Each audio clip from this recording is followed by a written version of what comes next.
challenges that I think when we talk about modern interpretation of religion and spirituality is that when we think of the ancient narratives, you're talking about John, the opening prologue of John, and I would push back on the Logos. It has nothing to do with communication. It has everything to do with God. But John is a retelling of Genesis 1. The Hebrew and the Greek are almost identical.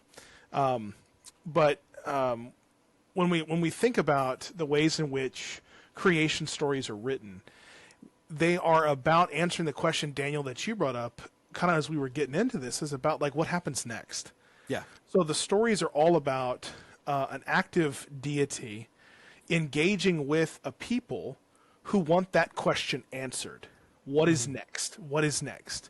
So I think that's the basis of religion, is asking that question, what is next? And it's based on a theology of hope, that even if I give everything I have in this world and I die, there is something tomorrow.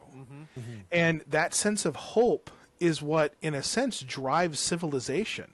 That might be a very oversimplification, but if we didn't have hope for tomorrow, maybe not for me, but for my nieces or my nephews or my kids, if you have them, or whatever, then that's what drives civilization. That's what drives development. That's what drives research. That's what drives medicine, is for tomorrow. So I think one of the things that we look at, or that I see especially when I read in the Hebrew Bible, the Old Testament, and you read those ancient creation narratives, is this desire to say, this deity in Christianity that we would call God did this. Whatever it happens to be, created the world, created humans, created whatever.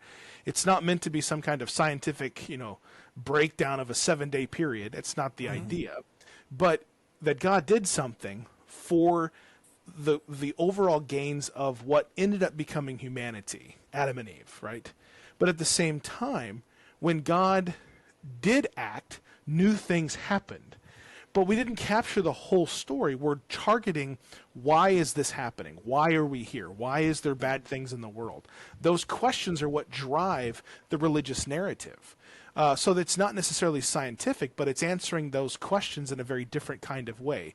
Definitely leaning into philosophy. Definitely leaning into theology, obviously.